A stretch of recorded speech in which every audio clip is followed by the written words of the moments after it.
just want to sort of give a brief overview of what Nathan and Colin have been doing, and then Nathan will go into some detail and whatnot, and we want to keep it fairly open so you guys can ask questions and sort of lead it wherever you want to go.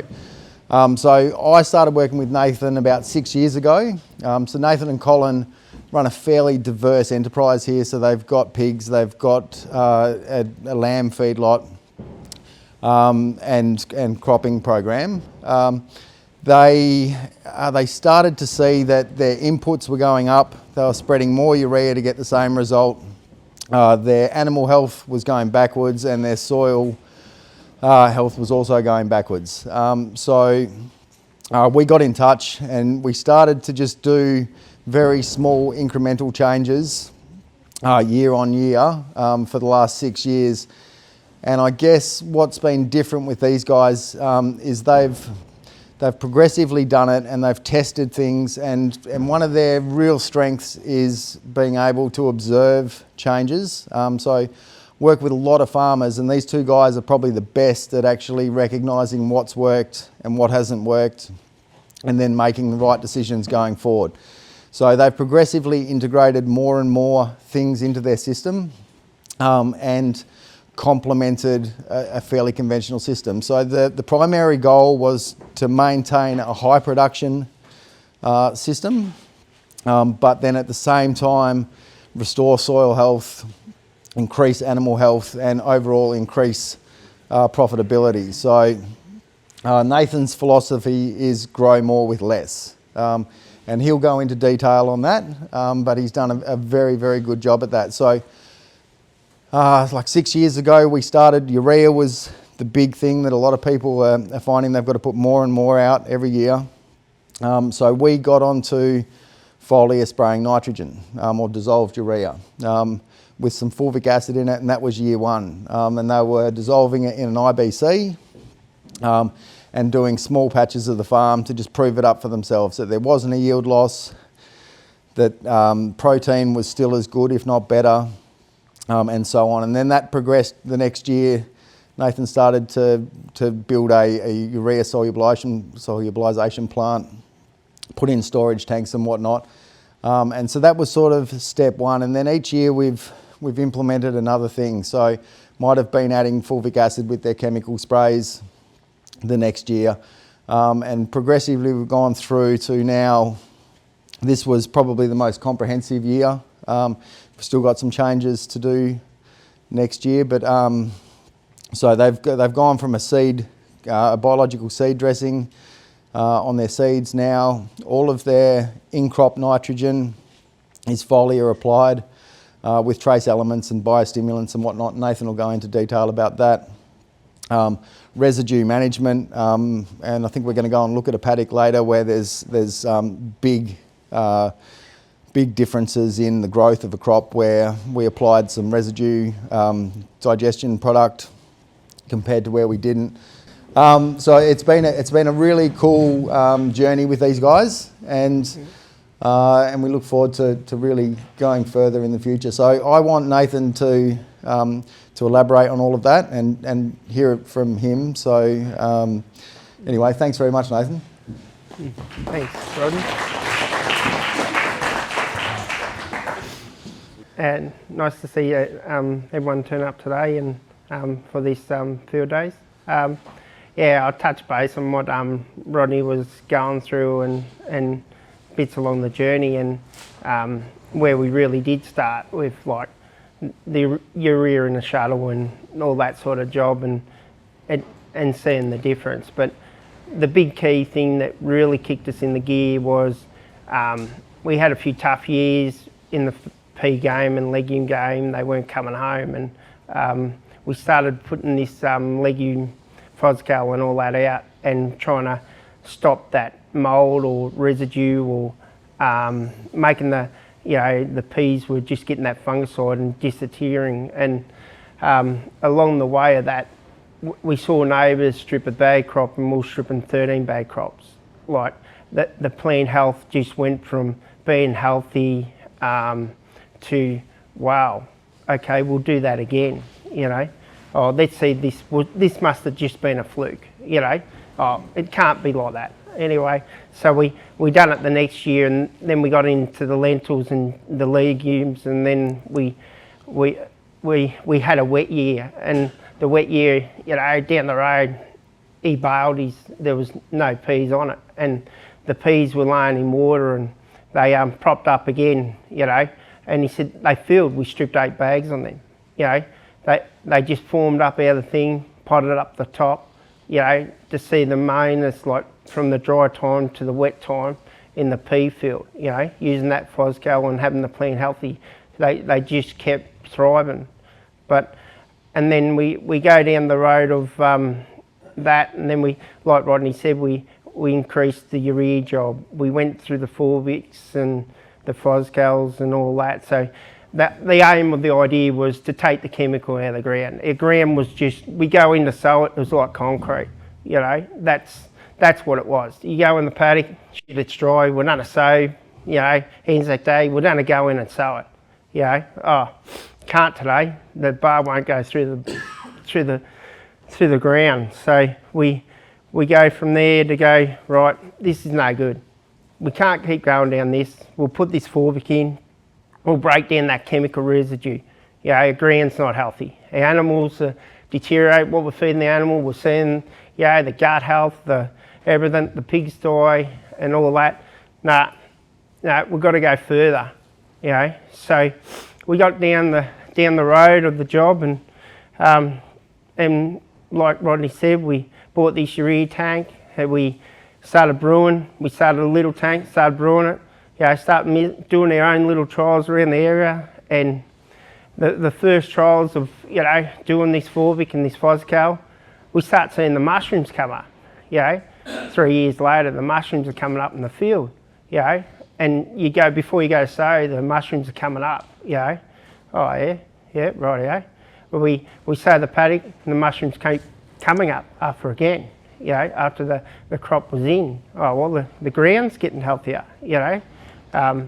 We bale the straw out of those paddocks, we feed it back to the animal, we start putting it down through the gut, healthy animal, you know. So the job of the healthy of, you know, the gut of the animal to the food, no chemical, breaking down the residue of the chemical with the fulvics and all that, all right. This is playing a big field, you know, so we're seeing it a little bit in our pig industry, in our sheep industry. So we just keep taking that next step.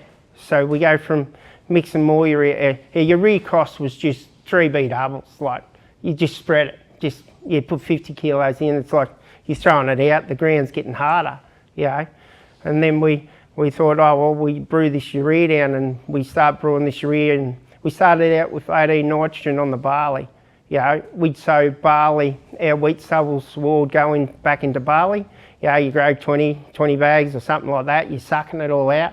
So, you know, like everyone here, you know, you put more nitrogen, feed it, you know, the cost goes up, keeps going up in the job. So, oh, we making anything in the summary? What's going on here? Oh, we can't build this shed on all these costs going out. You know, we can't buy that tractor. Oh, okay, got to cut this back.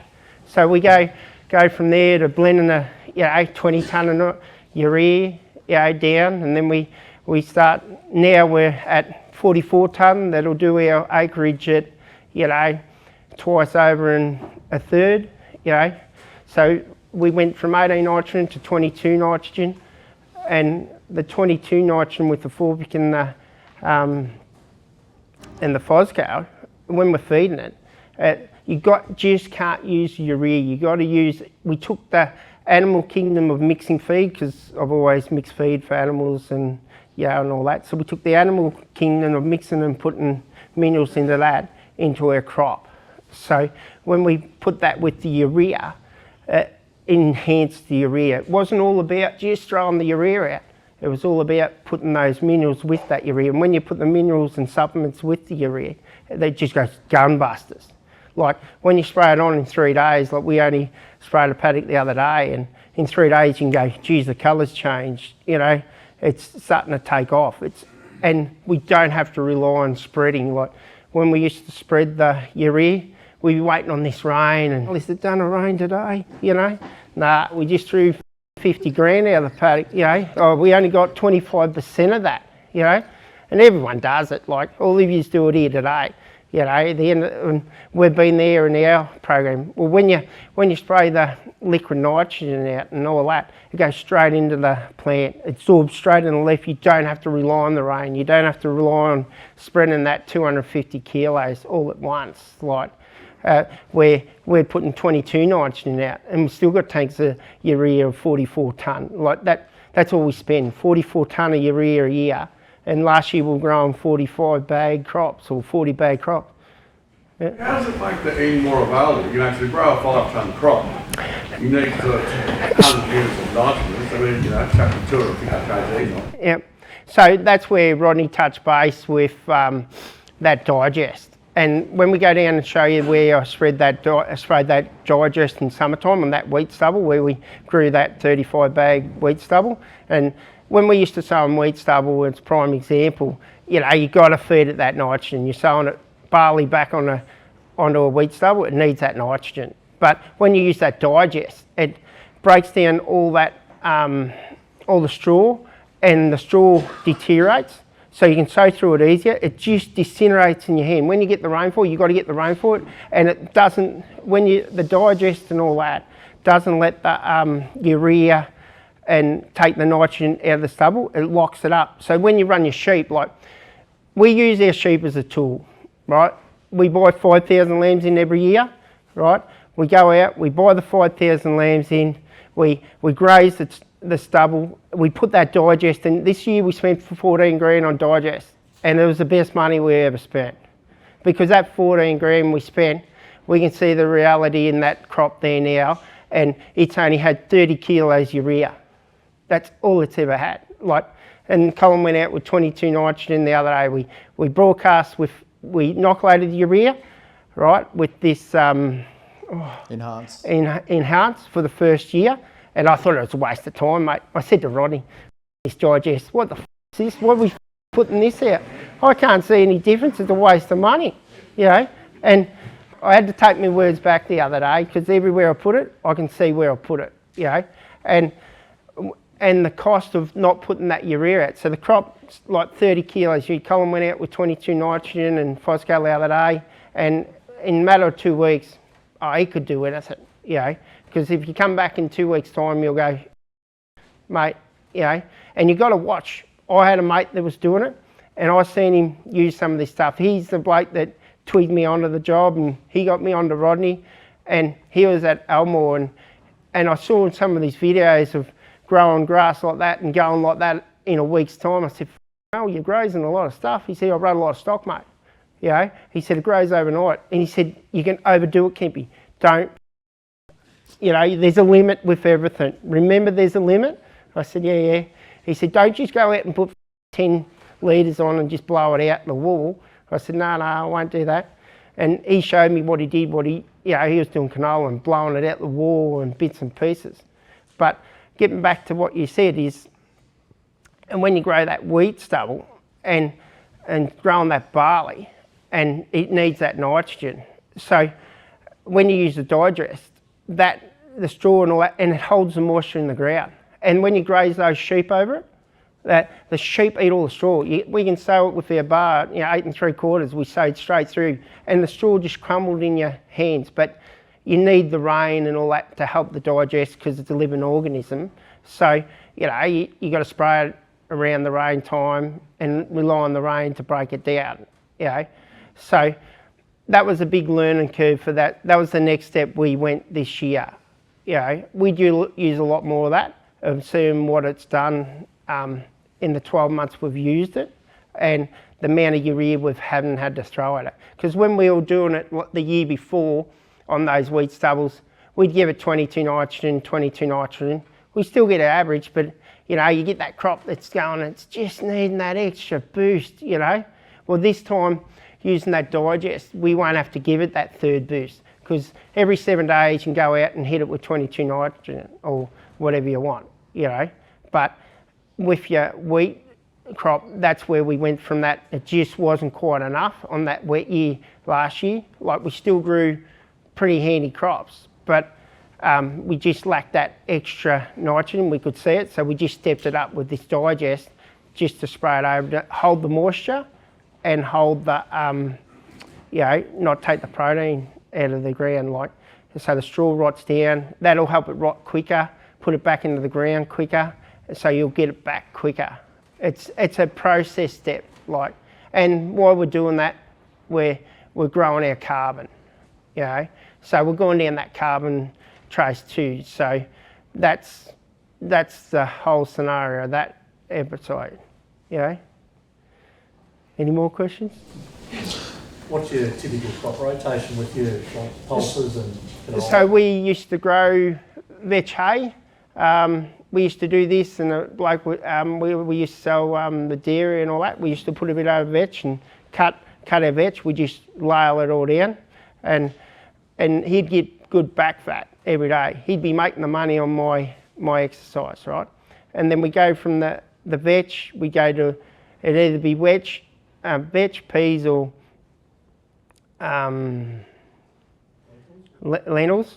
So we either go from any of those. They're our summary of our legume sort of crops, and then we either go wheat, barley, and then swatch it over to lentils, and then do the same rotation. We're not a big canola grower, but I've had blokes that do canola, and being successful over it. So I guess what's really interesting. Oh, sorry, Jack, you go. With your traces, are you just on a set sort of plan, or do you do sap testing in crop? We're just on a set sort of plan. We have we sort of go out in the field a bit and do a few samples now and then, but just to see where we're at and what we do need, But a lot of time now we started at 1.5 litres, but we've worked out in the mallee we can get away with 2 litres. 2 litres of Foliar, 2 litres of kelp. The kelp's good product if you've got spray damage or anything like that. We had the neighbour spray us out and we put the kelp and all that on it, and it brings it back like that in a week. That the kelp's incredible stuff. It makes it grow horrendous. So so originally we started with fulvic acid with the dissolved urea, and when Nathan refers to 22 kilos of nitrogen, he's referring to 22 kilos of dissolved urea per hectare, so about 10 units of nitrogen. And then we were adding kelp into the mix as well, and now they're using a product called Boost, which is fish kelp and fulvic and triacontanol in the one product. So about 2 litres of that with 2 litres of the Foskel. So the Foskel and the Boost sort of have all of those trace elements in small amounts, as well as the biostimulative effect and the calcium and the phosphorus and reasonable amount of boron. I think copper's about the only thing that we're topping up in that mix at certain times of the year. Rodney, just that earlier question might be helpful, just discussing why Foliar is more plant available than 300 plus. Thanks, Dave. Looking at why foliar nitrogen is more efficient than ground applied nitrogen. For one, it's the form of nitrogen that you're using. So urea is not the best form of nitrogen to be putting in the soil. Urea, the form of nitrogen in urea, amine nitrogen, is the form of nitrogen that the plant uses in the leaf. So firstly, it doesn't have to go through all those conversion processes that it has to go through when you put it in the soil. When you put it in the soil, depending on the weather conditions and that when it's applied, the jury's out to the efficiency that you actually get into the plant and into the soil. But if things don't go well for you, it's sub 50% that you're actually getting into the system. So you're getting a huge amount of volatilisation. You're getting leaching potentially as well. So you're bypassing all of those and antagonistic functions as well with biology and other minerals. So you're bypassing all those antagonisms and losses. So I guess where Nathan didn't go into detail, and something that like a lot of the guys that I work with, there's a lot of discussion about with foliar nitrogen you need enough vegetative growth to get your first spray on to get uptake. So we've maintained, Three-leaf in the stage. cereals, we've maintained MAP as the base fertiliser, and we're coating that with a fulvic and humic coating and a bit of kelp in the one product, but to lessen the antagonistic problems that you have with those sort of products in the soil, reduce lock-up and whatnot as well, and increase plant uptake. So we're doing what we can do there. He's also broadcasting a little bit of urea pre-sowing, depending on the rotation. So we're looking closely at the rotation and using as little nitrogen as we think we can, but we're not skimping on it either. So we've been able to actually, if anything, build yield, whereas if a lot of people in this sort of regen path, I guess, yields have tended to decline a little bit. So we've maintained or increased yield. We feel like we're buffering all of those toxic products the best we can, but at the end of the day, he's trying to make money as well. So we sort of found a happy medium there. So we've got a little bit of urea depending on the rotation going out, broadcast coated with a carbon coating pre-sowing. That was the first time we done this year on our wheat stubble. Yeah, so last year we just thought that we lacked a little bit of early vigour, so we went in with a little bit more nitrogen up front, and then we've got the MAP going out. The pulse crops are all under single super, coated with the same carbon coating, enhance. So, and then two applications of 10 units of nitrogen with the 2 litres of Foscal, 2 litres of Boost and some copper where needed, is kind of the program. And then depending on the season, that then gives them the ability to then go in with a third spray if they get the rainfall. And then we use the copper to fill the head in the wheat. Yeah.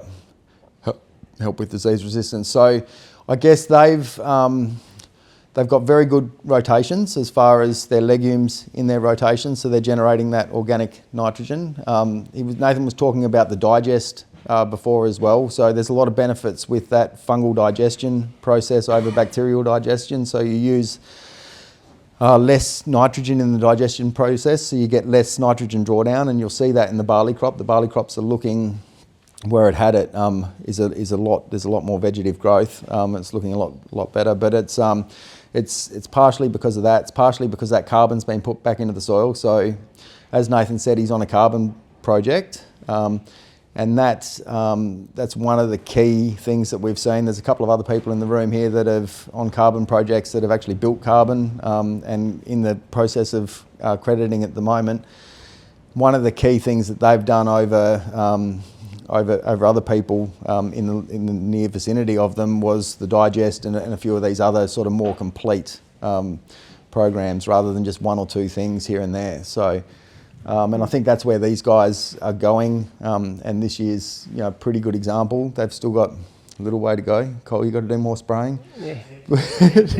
But but they've, I think, where they're doing very well is the fact that it's this holistic system. So they're integrating the livestock into it, which takes the need for mouse bait and things out of the equation. It means that they can clean up a little bit of residue as well, so there's not as much residue there. They're still keeping ground cover, but there's not as much residue there. So you're not getting as much nitrogen drawdown potentially as well. They're digesting it well, and that in conjunction with the good rotations and the pretty simple changes. I guess it'd be like everyone, like Rod, you were an example this morning. There's a lot of people that try and do these things, but it's all just too difficult. And so the other thing these guys have been really good at is when they've come across a hurdle, they've then been able to jump over that. So, like, do you want to talk about some of the problems that you've had and like, because it hasn't been really like, it's been pretty smooth, but not pretty smooth. Yeah, Rod's right. We started putting that stuff on the super, and we ran into a hurdle of when we were putting it on the super, like we were pickling it into the super, and anyway, the first muck up, we went by the label, we put the recommended rate, and it just made it a bit soft, and it got a bit gummy and a bit like that, and then I rang Rod and I said, this is no good, mate, it's still my heading. Anyway, so he said back it off 3 litres, so we backed it off, and it started to go through, no worries, and we're just trying to get a happy medium, like putting a bit on, and the reason you do that is to put it on so the plant, it'll break down, the plant will get the whole lot of it so it doesn't lock your soil up like a brick, So the less lock up in the soil, that was the idea of putting that on. And we can show a crop like that, and we can see where we put that from this day, even in the year like this, even in a lentil crop, It can go from that high to about that high.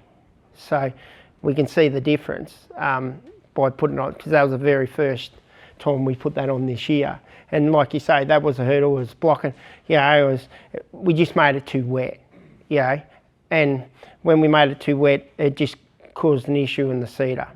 So it just got clammy.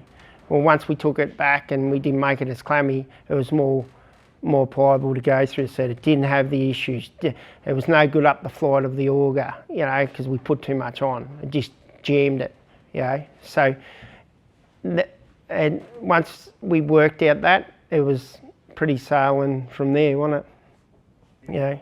So, and then we had our issues with the urea the first time, like mixing in shuttles and, mate, doing in winter, we'll do it in winter and all that. Now we just, it's all about marketing your product too. It's buying urea at the cheapest price.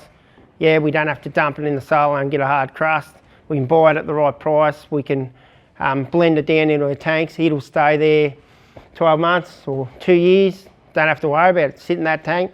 As long as no one you haven't got a work experience driver puts a forklift hole into the tank, But those things happen. Like, we're farmers, can't say they don't happen, But anyway, but that urea, that's the market, that's a game changer. Like, we can buy urea at $600, or we wait till everyone's spreading urea and we're wanting urea at the top dollar. Like when we normally buy it at the right price, blend it down in summertime, because we can blend it down quicker.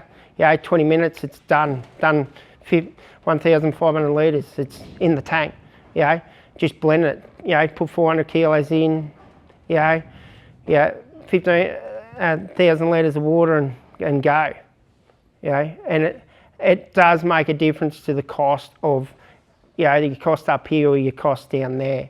Like, the game changer of spreading 3B doubles to buying 44 tonne was huge last year. Like, I had neighbours that, were buying 3 or 4 truckloads of urea and we're using the load. No, you can't do that. How are you doing that? I had a neighbour come in and strip it like up the back, and he said, I can't grow, I'm your neighbour. He said, I can't grow it like you can. I said, well, I'm only spraying urea, mate. That's all I do.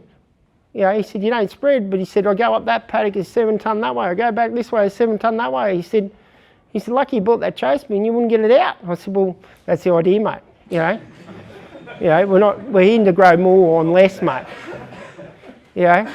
But that's where, and the aim was to, that wheat stuff, we can master our legume crops and our wheat crops and grow that yield like every day of the week, right? Our legumes, giving it 2 lots of 22 nitrogen, with that Fosgill, that's enough for it. You'll grow your 40 bag crop on that, no worries. We done it last year on that, And with that 2 litres of kelp and that 2 litres of Fosgill, we got the happy medium where we can get through on those lean years and those tight years. And we've noticed it too, if the plant's healthier, it doesn't need as much rain, like our peas and all that. When they go to pod or that, they're not looking for that much. The plant's healthy and it lives on less moisture. It seems to cope more under the stress, and that's the biggest thing. When you get those tough high dries and you're looking for that rain, it's looking for that moisture, you can see how it hangs on by the supplement, I'm pretty believer on it now after seeing the trials we've done here, and we won't go away from it. We just keep going down that road because our animal kingdom and health and our lamb and our agent, like, everything just flows on. How are you actually blending your nitrogen in your tank? Water and... Yeah, we'll do a demonstration there. So we'll show a demonstration a bit later on, we got a fish pond out of polymass, and we had a couple of 4 jets in it. So I got a weigh scale under the bottom. So we put the weight. We put 400 kilos to 1,000 litres of water. So we put the water in first, then we just auger it into the truck, set the firefighter up. It agitates for 30 minutes, and bang, just pump it straight in. Winter is a bit more tricky, a bit more longer to get that 400 kilos blended down. We've done it. We just wait a little bit longer, but we just worked out that hurdle like Rodney said. That was the hurdle when we blended some in some, and then we were back and going, oh, Jesus Christ, that's a hurdle. We're going to spend a bit more time. I haven't got that time because I've got pigs and sheep, mate. Okay, so that was a hurdle we come across, blended in summer, having that time to blend it down a bit longer, which I could keep up to the boom and do. But we just used it as stepping stone, just one tank this time, next tank, just worked it into our budget, what we were saving. And then we just bought the whole truck, and in February or something like that, or we can buy the urea now and say we want it in February, we can buy it at the right price, and then we can blend it down when we want it, when we've got our spare time. But we always look for around February or something like that, because you can blend it in 20 minutes, and then just pump it in.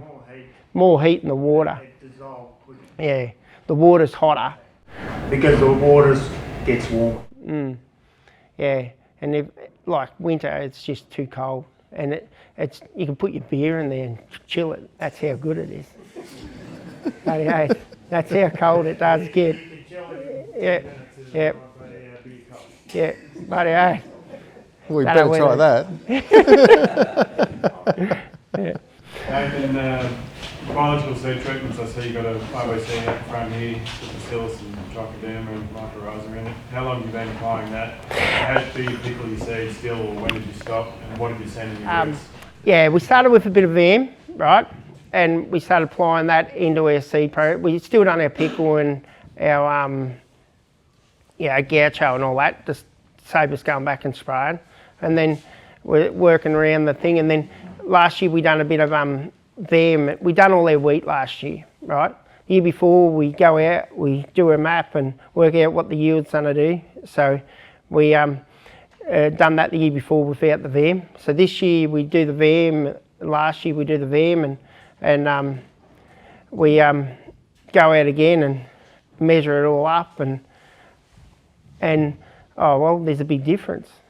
We can notice the difference from 20 tillers to 40 tillers, like on the same thing. Like I'm going, this can't be right. Colin comes back and they do the calculation, come back and they go, oh, did you know that the difference between VM last year and VM this year? I said, oh no, it can't be. And he goes, well, he said, I'm not lying to you. He said, there's more tillers in it. I said, oh well, that's a good thing. We'll work with that. So from seeing the tillers on that from the year before to that year, and the difference in the tillers in scout wheat, like scepter wheat. A scepter wheat doesn't stool. It doesn't stool. Very hard to get scepter wheat to stool. Well, from going from 20 tillers to 40 tillers, to get it to stool like that was incredible. We just sow it at 70 kilos, don't have to sow it as hard, put a bit of VAM on it, see the till rate. So this year we went out all legumes, peas, the whole lot. After seeing that one trial, we went the whole gunbuster, because we seen that was a big play in the field. So that's why we bought the 1,000 litre iPod, because I only bought it in 20 litres the year before. That's the difference in the VAM. What rate are you dressing the seed at? So what do I normally do? 10 litres a tonne. Yeah, 10 litres a tonne. Yeah, that's what I did. Yeah. And I auger it all out. So we do our pickling early, January, February.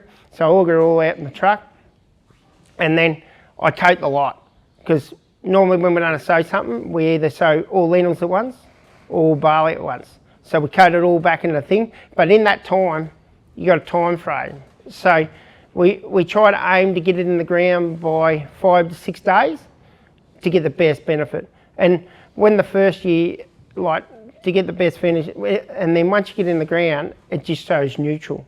You know, I thought it was a waste of time. I told Rodney the first time I done it was a waste of time, because he said, it hasn't rained, mate. Like, is this gonna work? You know, but by seeing that, and it was dry time when we done it, and to the end of the product, to when we measured the tools on it, like, yeah, it did work. You know, that sort of got us on that game. You know, but we're doing our own trials. You know, I'm feeding Rodney and all that. I'm doing my own trials, doing my own experiment. He's helping me along the way. Yeah, he's been pretty good in that. We're teaching him a little few tricks, you know, but, and he's learning off us, we're learning off him. Like, he got me into the urea game, fairly consistent. He got me into the minerals. We've played with them. We've got the happy medium over the 5 years of the play where we're at, and yeah. You've got to do your own trials.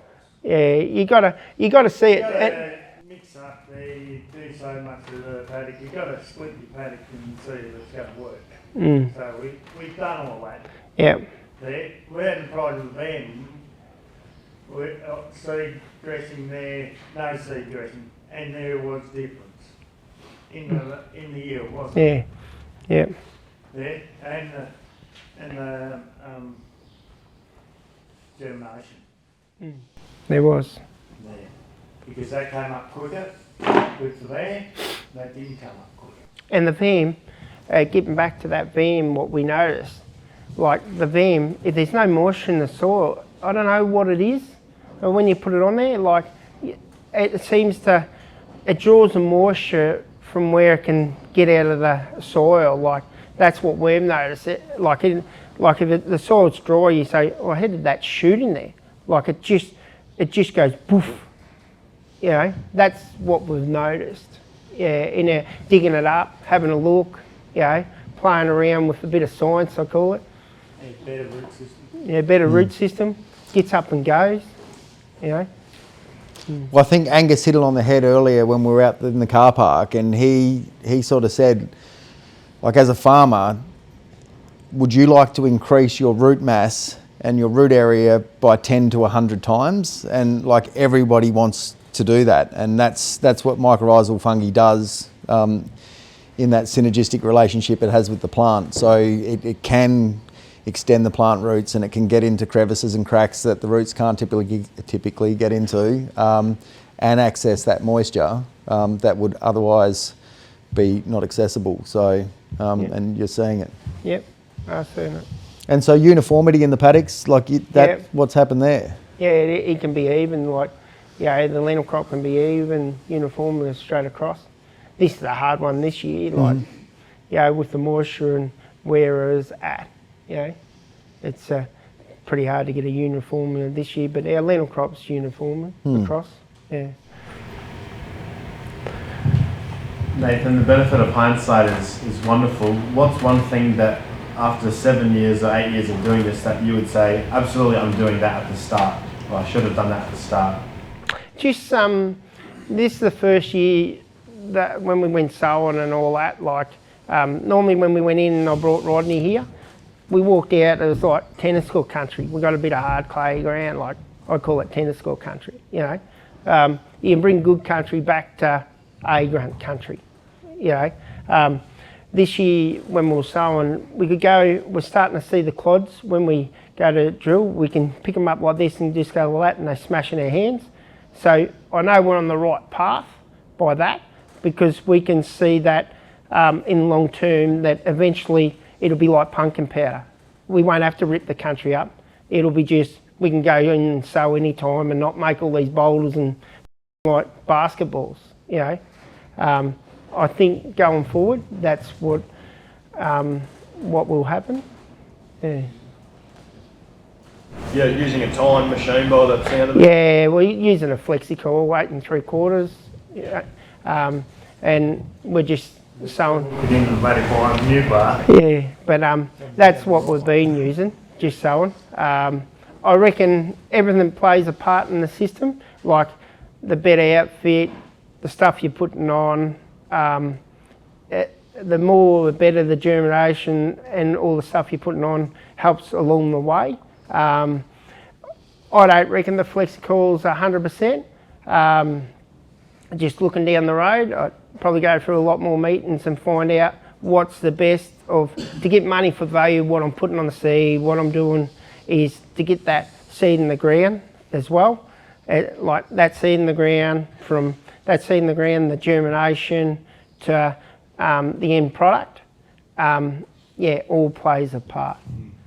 Yeah. And how much MAP are you putting at sowing? We normally use on the wheat about 70 kilos, 50 kilos single super on the legumes, 50 on the barley. Yeah. What's your average rainfall? Well, what's average, but? Well, the average rain is meant to be about 12, 14 inches on average. Is that 500 mil? Mm. Yep. It's 370. Yeah.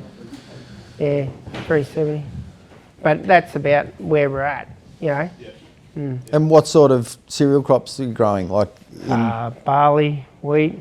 yeah, but no, how many bags, tons? Last year we were growing 40 bags and barley, and this year we're growing 40 bags of wheat. Yep. What's that in tons? Yeah. 40, so it's 3.5. Tons. Yeah, they were 140 pounds, I remember. They were heavier than me. 180, So it's about 6 3/4 or something like that. 6 3/4, something like that. And it was one of the worst seasons. So both of the guys last year, so they've been family farming here forever. It was a pretty good so their season parents. last year, though. Yeah, but you dried out right in the middle, didn't you? Yeah, it's still pretty good, Yep. average. It was. Yeah, okay. Yeah, I'd take that every year. They were talking a drought that year, but it wasn't a drought. No. But the year before was a bit more tougher. That was that year, right? Yeah. Okay. And that was still fairly handy that year. Yeah. So how do your yields then in those dry years, how have they compared to district average or people around you with the system you're using? Well, it can vary, you know, depends on everyone's different practices and what they're doing, you know what I mean? You got to know what they're doing and how much. Like, I got a neighbour down the road, he spreads 3 times with urea. Like, how do you 70 kilos a hit? Like, I don't know what he's putting under it either. I can't tell you, you know what I mean? Yeah, but it's hard to say. What are your margins done? We brought our cost of our margins down. Incredible. Not buying 4 B doubles of urea. It's been a big saver along the way. You know what I mean? And that's been the biggest saver. But in our process of everything else is it just plays a part. Like, you just got to work with bits and pieces. Like, you can skimp on.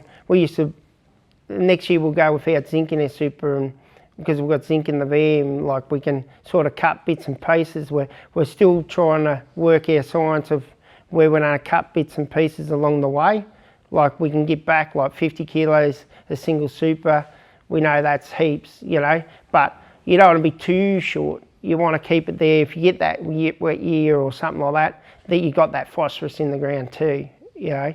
So you sort of got to pick the happy medium of where your budget is, you know what I mean?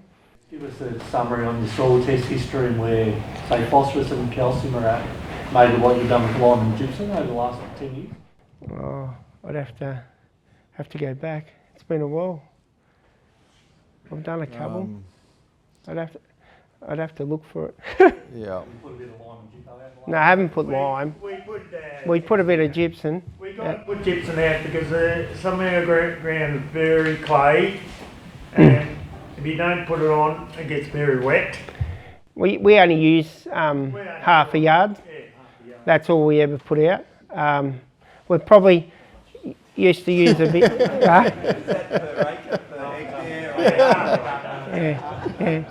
Yeah, I'm talking other. Yeah. Yep. every 3 chain. Yeah. But we skimp like we're noticing we don't have to put as much out either because our soil health is coming back. So because it's going softer, we can feel it's going mellow. So in the long run, I don't know whether we'll need as much gypsum. Once we get it to, it'll tell me in the next 5 years where we're at and how much, because we used to bale all our straw out, all our barley straw. Now we're going from baling all our barley straw to put it all back in, trying to make it like a vegetation. So from going from that, whether that'll make a big difference of not needing that gypsum. Like we bought a bit of country and he never had any gypsum on it, and Rodney was there, it was like tennis court country, from going, never sown for 18 years, all we could grow off was 7 bags, don't matter how much we threw at it, we couldn't get it off. Well, we went from that, and we started applying a bit of appliance, and we got to 20 bags off it. Like it was like road country, but we've seen it coming back to mellow now, aren't we? Like it's starting to feel soft on the top, the first couple of inches. If we can break that hard pan, we might be able to turn it around. But that'll take us another 5 years to see if we're going down the right track, Well, since we've been using all this other stuff, I don't have to use very strong rates of chemical like Urana, because the growth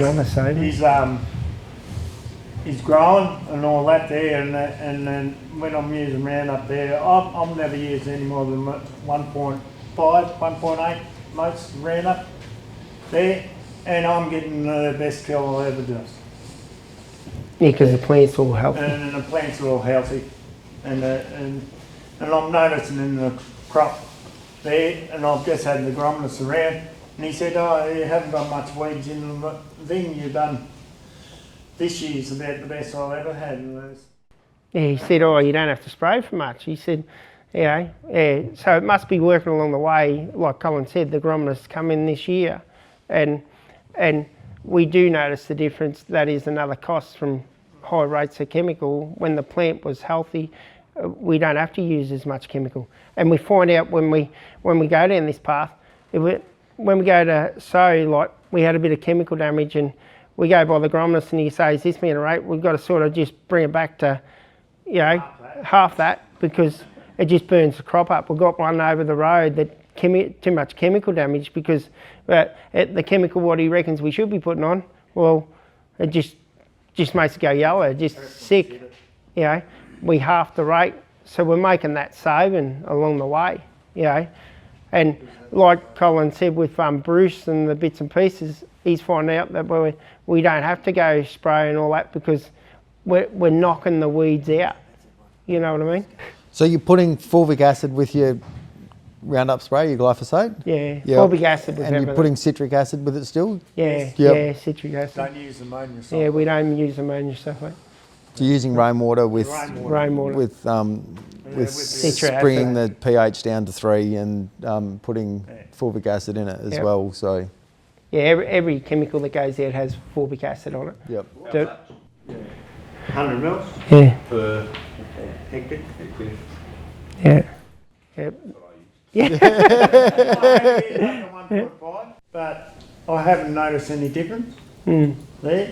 But it just all depends. I think that's the big thing, is not having all that chemical lock up into the ground, by dispersing it out of the ground. I think it makes a difference.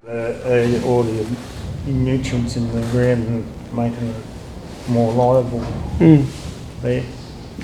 And getting the earthworms and the mushrooms growing. Yeah, you see the earthworms coming. So what, typically before you started this journey you didn't have mushrooms? Nah, not out in the field, not like this. They only grew along the fence if you're lucky. Yeah. There. Or in the timber.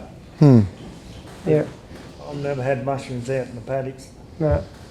Don't eat them. They have problems down in Gippsland. I don't eat them. No, man did. Yeah. Did you say you're still using gaucho on that, or you've moved away from that? Gaucho. On the seed? Yeah, no, We're still using gaucho. For aphids? Yeah, aphids and all that. We haven't gone down that journey to do a trial. Yeah. We're sort of still playing with bits and pieces. Like Ronnie said, it's all a learning curve. So we start, like we used to put zinc in our super. Next year we won't put zinc in our super because we've got all these trace elements, so we don't have to pay as much, and it works out a lot bit more cheaper. And then we'll probably try a bit without the gaucho. Yeah, you're saying your germination's quicker with your VAM on it. Yeah. Yeah. You might find that it's even quicker again Without that gaucho. Yeah. Interesting to see. Yeah, I have to go down that path and try it. Yeah. So they're putting extra fulvic acid in with the To offset seed it. treatment to buffer against those fungicides. Yeah, it's slightly counterproductive to be. Yeah. If you need it, I guess. Yeah. Wow, I sort of done it to stop coming back and spraying it. Yeah. Yep. But yeah, we'll go down that path. Yeah. Yeah. Any crop fungicide, are you using any of those? Not as when we first started, we were using a lot of fungicide. As we're going through now, we don't use as much fungicide at all. As the years have been going, we're getting less and less fungicide. We don't need it because the plant health is healthy. Back in 22, now, we up to 3 fungicides on in September, October. Yep. Some pads are only 2, and I reckon I lost a tonne and a half. I thought it. Yeah. So 22 that really wet here. Yeah. The rust got into the head. Yep. And I reckon I didn't do it, but you didn't. How many did you do it? How many times did you do it that year? 22. And once. Yeah, once. Rust. I think. Rust. Yeah, once. Yeah. So is that partly varietal selection? And that was. Sorry. When I spray me rust, I put the me copper in. Yeah, we I normally do 2 lots. the Last year I done 2 lots of the copper. I done one the year before. Yeah. But I noticed last year we done a better. It stayed greener. Yeah, it stayed greener. Healthier. Healthier. Yeah, we normally use a litre in it, of the copper, and that helps with the head of filling the head. So you can go from the copper's normally a source of taking it from filling 2 wide to filling 6 wide. I should have brought a head, but anyway, I had a dried one. Yeah, and my old man is 88. Like my old man was all conventional, and he rip everything up, do it the old way. And then we turned around and changed him after we started doing and all that. It changed the way. He goes, oh yeah, you're on the right track. He said, keep doing what you're doing. He could see the difference in going out and looking at, we call it the magic juice. Nathan, I'm interested to know, it sounds like you're changing up quite a few things and testing out new things every single year. How many things do you think you're trialling every year to see if it's working, and then how many of those trials do you think you end up running with year on year as a good decision? We normally step it up. If we see it one year, we step it up, and then if we don't see it, we back it off. Like 1.5, that's where we stepped it up. We went to 2, or we pushed it up, or we tried it at a litre. The litre and all that wasn't quite enough. So we probably do a journey of, we try a paddock here and there and vary the rates nearly every year just to see where we're at, and just mark it on the diary of the boom and say, no, we won't do that. We'll run with that. That's how we come along with the 2 litres. That's about the average. If you get a dry time or something like that, it's all about the margin. So how much you put out to get the same margin. Like, you want to be making money. So sort of got to draw the line. So I guess just on that note as well, so the cereals are all getting the 10 units of nitrogen in with the Foscal and the boost and the copper where needed. All of the legumes are just getting the Foscal and the boost with no nitrogen. So that's kind of the separation there. And like pretty much everything that we've done together, we've continued on with this and grown now, like, and changed rates and those sort of things slightly. But we're now doing, like, this. I don't think we haven't dropped anything out that we've tried. Like, you're sceptical about the digest. You told me you'd wasted your money, but now you're happy, right? And so this year, it comes with challenges. It is a timing thing too. Like, everything's time, and doesn't matter whether you're spraying or that, it's all time. And even when you're doing this stuff, it's timing. Like, we normally, what we didn't tip on when we go to spray that, the first 22 nitrogen, we wait for 3 leaf stage. Got to have a bit more plant. 3 leaf stage is the best. We've worked out 3 leaf stage, and then if we've got a bit more plant up, there's a bit more to absorb it all in and go down to the root structure. And then when we spray our next one, we come in just before the head comes out and hit it with nitrogen to help fill the head, put the copper in. If we've got to come back with a chemical, well, you can add your, like we do our lentils of that, put your Targa in, put your kelp in or your Fosgo, and you can do it all in one boom. There's no other extra of, oh geez, I've got to go back and spray it, you know, or do 2 booms. No, you don't have to do that, you know. So a lot of it can be compatible of just throwing it in the mix. Make one pass, do all. And so this year, for like trials that you're doing that you haven't done any of before, you've got your worm pellets, a worm pellet trial, and we're still a bit, you know, We're ready for your mate.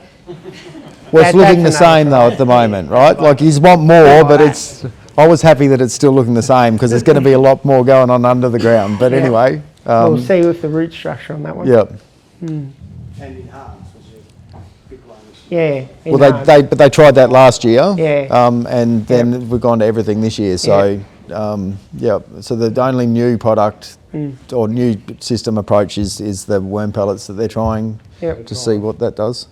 And that was broadcast with urea.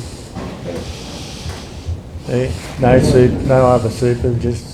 But that stuff, what he said, you put on that urea and that super, like, I thought it was, this is the first time we've used it, and anyway, we're filling up the spreader. I don't normally use the spreader, it just sits in or spreads a bit of jippy. Anyway, this year I thought, I'll spread that 30 kilos, and anyway, we were putting it up the auger and spilled a bit on the ground of the thing, and I don't know, it must have laid there, never dissolved. Like, urea dissolves, you drop it on the ground, dissolves, and you wouldn't see it, it'd disappear. That was still sitting there 5 weeks.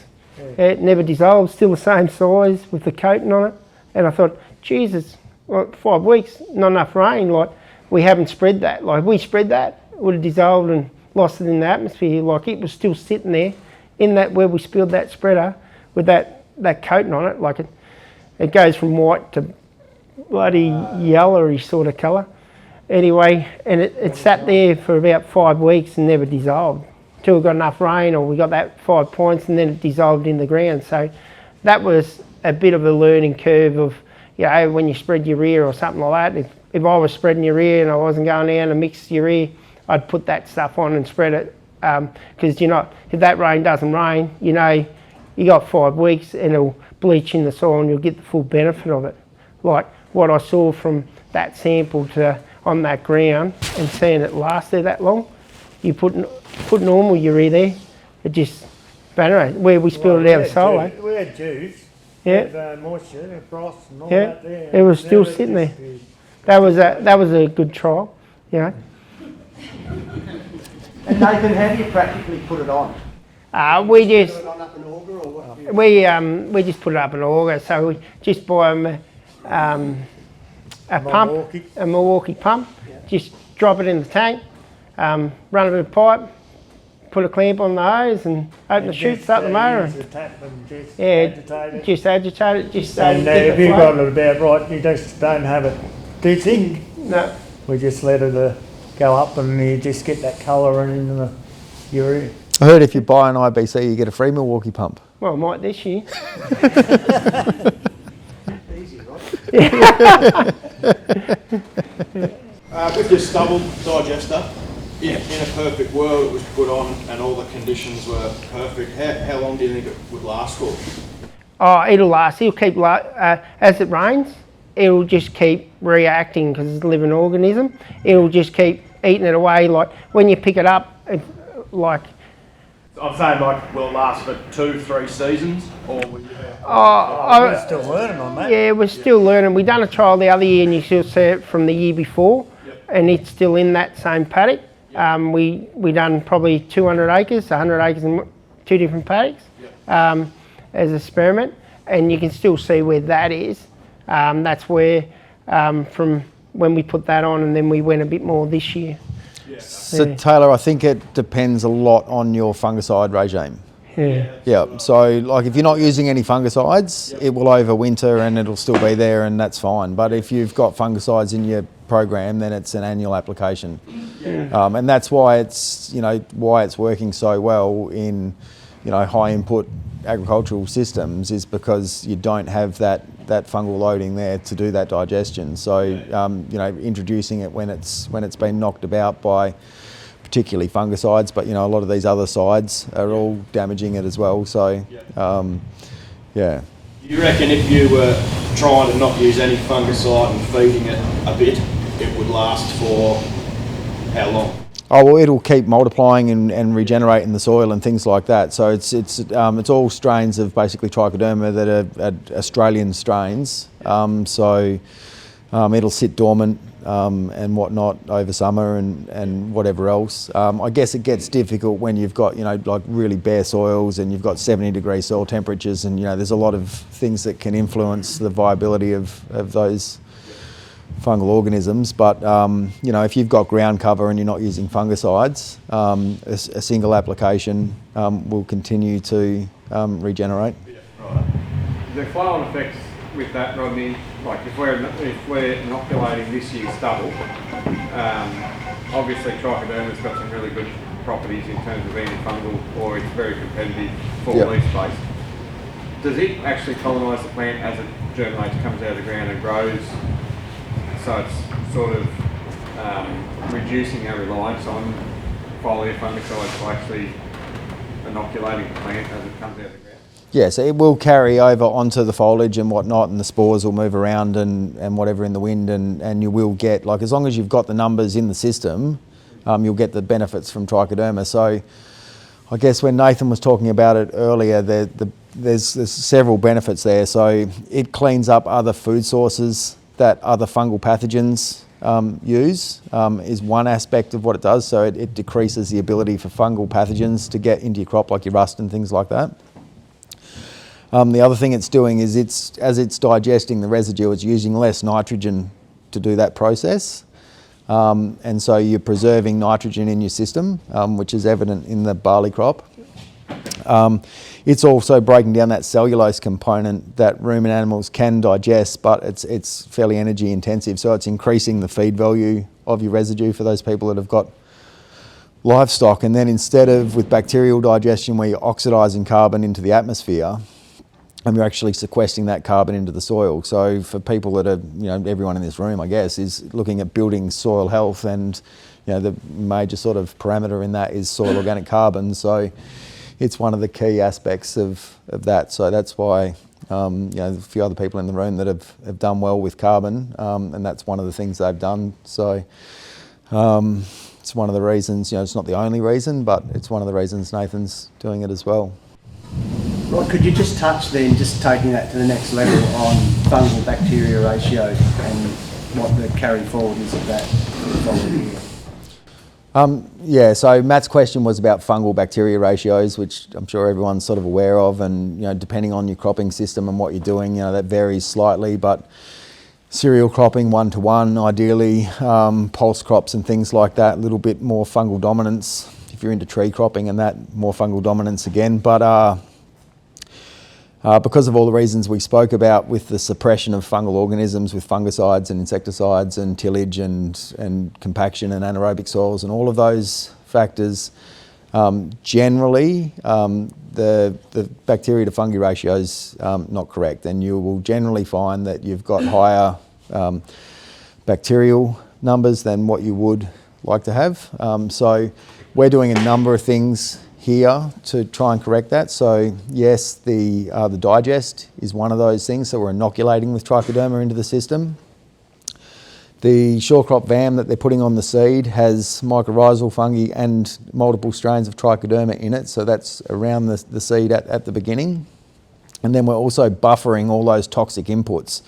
So something like MAP, for example, that in this case we're getting great results with, but then we start to look at what's detrimental about MAP, and we know it locks up and whatever else, but it also inhibits mycorrhizal colonisation. As soon as you have large amounts of soluble phosphorus around the roots of a plant, then the plant doesn't want to give its energy away to the mycorrhizal fungi to extract more phosphorus, because it can just get it on its own. So we're doing things to lessen the detriment of those products and increase the fungal balance in the soil from multiple directions. Rodney, the VAM and Myco, going back to that, would that be all right going down the liquid in furrow system, or is it better directly right on the seed, you reckon? It's definitely better on the seed. So like the mycorrhizal component of it is only going to colonise when it comes in contact with the plant root. So concentrating it around the seed. So diluting it in furrow is okay, and we do have people do it. But bang for buck, you're going to be miles better off putting it on the seed. We find it's not that difficult. So like these guys are doing and whatnot, we're augering out of the silo into the grouper. We're applying it at that point. You've got sort of 5 days at 100% viability, 10 days maybe at 95% viability. So you've got quite a long period to get that sown. So you do 20 or 30 tonnes up the auger. They're using that little Milwaukee transfer pump, and that's been a bit of a game changer because it's just dead set easy then. Bit of rough calibration and make it a bit agricultural, is fine. Do your 25 tonnes. You're standing there watching the auger generally anyway, so that's I think it's been fairly easy and straightforward for them. Yeah, we're got all that set up, but I'm just wondering, because we're already putting other things on, and there's sort of a limit to how many things you can get on the seed or how many litres per tonne. Yeah. So the SureCrop VAM that they're using, so they're obviously putting some pickle and other things on as well, and they're doing that when their seed's cleaned, like most of you would be, but then this is going on immediately prior to sowing. Yep. But the product that they're using has all your biostimulants in it, has a full mineral spectrum in it, and the biology, it's got neem oil and a whole lot of other things in it as well. So ideally that is a one-stop product for them. So it's sort of, there's no real need for them to be putting more on there.